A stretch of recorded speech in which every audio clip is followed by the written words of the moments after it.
Hello, everyone. My name is Joe Nedemeyer. I am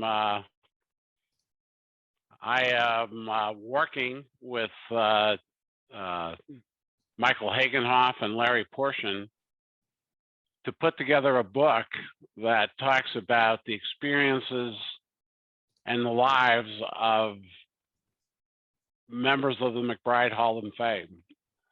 I'm currently the CEO of Valen Corporation.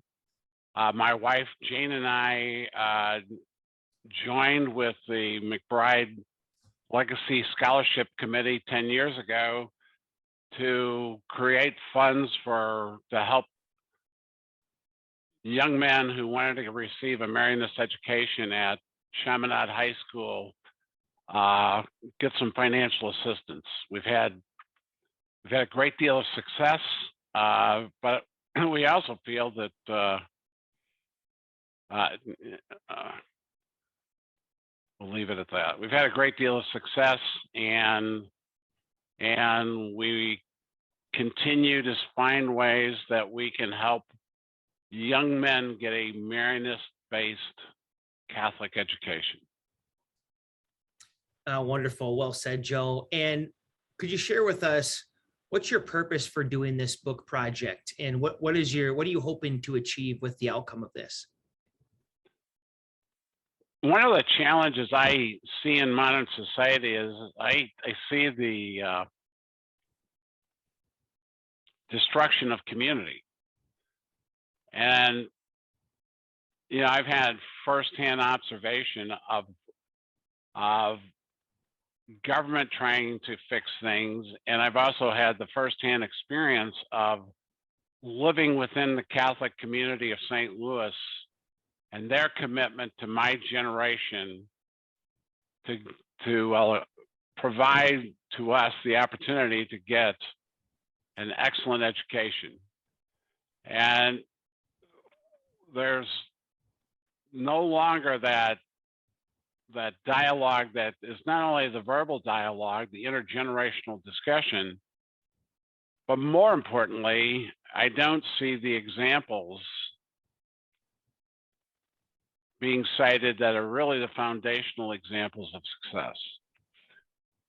So when I view the McBride Alumni Hall of Fame recipients, I'm always amazed at the contribution that men from very humble working class beginnings who were given an opportunity to get an advanced education while at the same time continuing to have their faith reinforced by the faculty of McBride High School, which I attended and graduated in '69, but also the members of the parish communities that supported us and set an example of how we could come together and solve problems. Young people today, I think, are drawing their inspiration from sound bites. And I don't see that as a constructive way of building community. And my desire and my hope is with this book that we open intergenerational dialogue, and we begin getting young people to talk to older people, and we inspire in them the curiosity to learn more. Humanity's great shortcoming and great stumble has been we haven't learned from. Each generation has to relearn. We're not drawing on the previous generation's experiences. And in today's environment, there's 30-second sound bites. Well, quality of life isn't built off of 30-second sound bites. It's built off of commitment, persistence, acceptance of responsibility. It's built by having a community that if someone's struggling, they can receive the support in that community to get through their struggles. And our intent, or the intent of this book, is to hold forth, here's how you go about building a constructive life, a life of contribution, a life that will give you happiness. It's not about the gathering of material things. It's about the gathering of good people coming together to help one another. And if we can inspire in young men to pursue a better understanding of what their contributions can be in life, and they don't have to be a heroic effort. They just have to get up every day and live to their commitments. Their commitment to the marriage, their commitment to their family, their commitment to their profession, and their commitment to their community. Those are all the interconnected building blocks of a solid foundation for life. Wonderful. And essentially, Joe, what we're trying to do with this book is you want to be able to share stories of everyday people who came through McBride, Chaminade, and experienced some success in their life, and now they're contributing to their family, to their community, to their respective organizations, in hopes that you can inspire and educate the coming generations, but also so that you can raise some money using the funds and the proceeds from the book for the scholarship program. Could you share a little bit about that as well?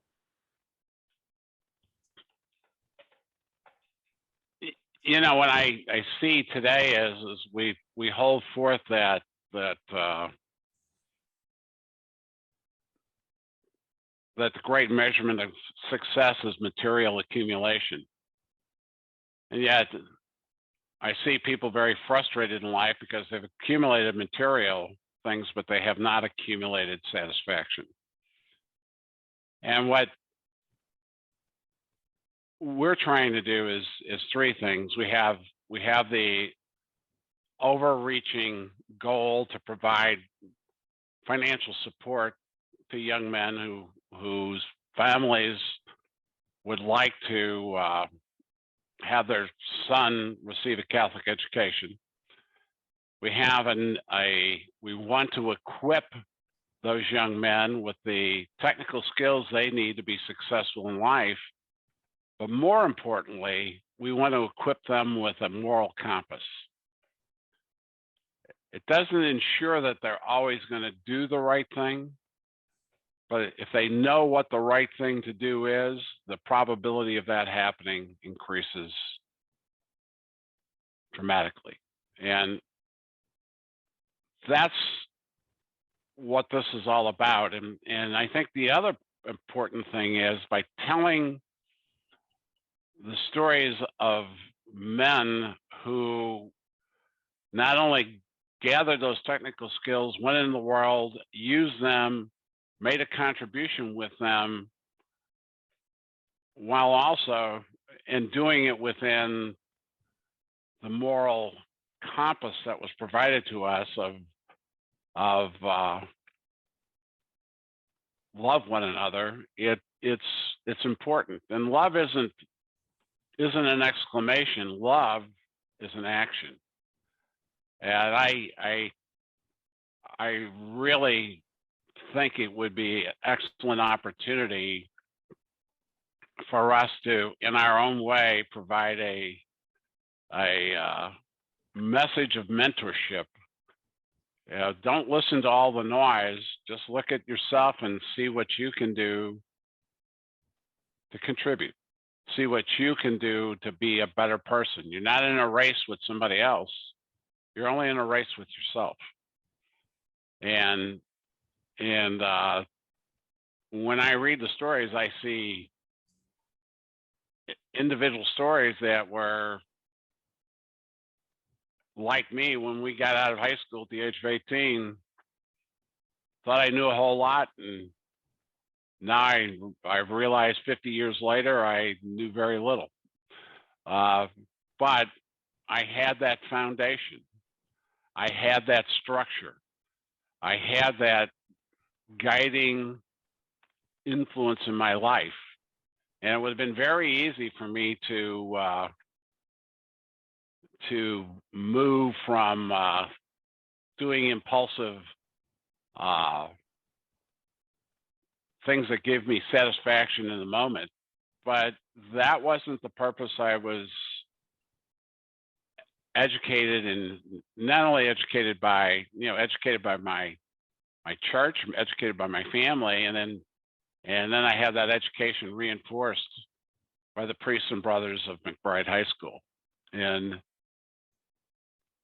whenever we can, I would like us to continue to afford young men that opportunity to become a complete person, not a one-dimensional person. Yes, absolutely. And so you're putting together a group of people who will all, Excuse me. We're putting together a group of people who will all agree to go through a brief interview, and that we can write their story of their formation and their growth as a man, as a contributor. And within a chapter of a book, we want to be able to tell your story in a way that honors you, that honors your family, that honors McBride, and that can inspire the coming generations. Not only so this book can be used as a tool for teaching and educating, but also can be used as a fundraising tool for the scholarship program. So if I may, really quickly, I'd just like to give you an overview of what would be the process you would go through in order to contribute to the book. So there's basically 3 phases. There is interviewing, writing, and then revisions. And so we would ask everybody, we would schedule this for you around your convenience, up to a 90-minute interview, in which there would be an interviewer, being myself. There'll be a writer who will all be on Zoom with us, and you yourself will be in this meeting. And we'll send you your interview questions in advance, so there's no surprises. We'll do anything we need or that you need from us to help you prepare for that interview. And we'll really make this easy for you. And we really want to just be able to guide you through some key parts of your story, your formation at McBride, your contribution and your growth in your family, in your community.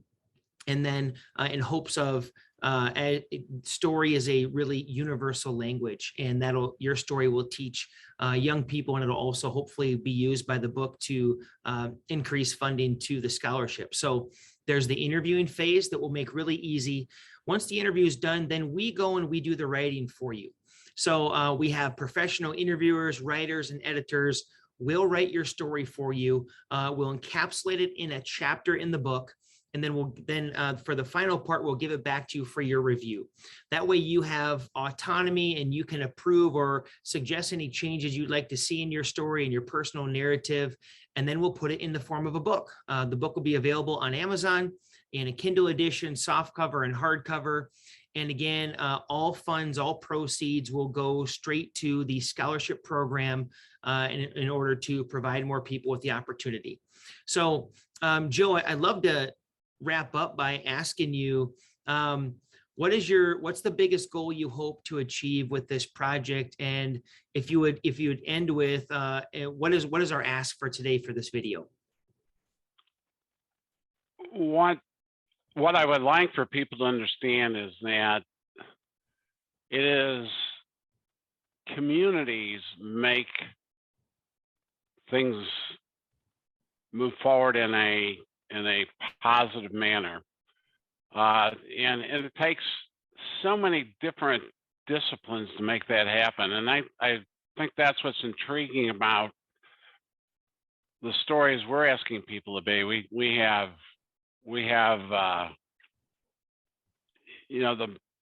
the people that make up that weave of that whole fabric are educators, they're physicians, they're attorneys, they are business people, they've been in law enforcement, they have gone out in the world and in their own capacity have made that contribution that helps weave the fabric of a good community. And I think we have to help people understand that. Now I hear way too many exclamations of, I'm here to save the world. My ideas are the best. Well, I've never seen things get solved that way. I see community solve things, but you got to have a host of contributors that in their own way are continuously building and reinforcing the concept of community, the concept of family. The family, I believe, is the cornerstone of community. So if we can help young people understand that, both young men and young women, I think we have accomplished something. And in our own way, we may reverse some trends that I see as highly corrosive to community. In the 1960s, as an example, when I was in those formative years, about 5% of the population was born into single parent family homes. In the last 10 years, about 40%. Well, it's not that holistic balance of family that I was blessed with getting, and those young people may draw on resources that are really negative to community. So what I'd like to accomplish with this is we hold forth an example. And it's not, I don't want to be critical in this book of anyone, you know. I just want to talk about what faith and family and duty and honor is all about. And, you know, obviously our audience can choose to receive it, or they can choose to reject it. But if we could put out 150 young men every year and 150 young women every year that subscribe to it, I think we've made a positive contribution. And that's why we'd like to tell all of your stories. It's our collective efforts that make a difference. It's not the individual heroism, it's our collective efforts of contributing to society. Yes, absolutely. And I think to really give this a good summary, we invite you to check out the extra information that you see on this webpage. You can certainly reach out to myself. You can reach out to Joe. We're here to answer any questions that you have, but we would love you to consider, and we would invite you to be interviewed and to be a part of one of the stories of this book. In addition to what you've said, Joe, our goal with the project is we want to raise money for the scholarship fund, and we want to give people the opportunity to share their stories. So this can hopefully be a legacy piece for you and your family for generations, as well as all the kids, the young men, the young women coming up through McBride, that it can be a source of inspiration and education for them as well. So we really appreciate your consideration. We appreciate your involvement in this project, and we would invite that. So please get a hold of Joe directly to discuss your involvement, and then we can, our next step from there would be we would schedule your interview, and we would send you some interview questions, and I would have an initial conversation with you just to make sure you're comfortable, you know what to expect, and you're clear. And my commitment to you is that we will make this process very easy and very meaningful for you. So thank you.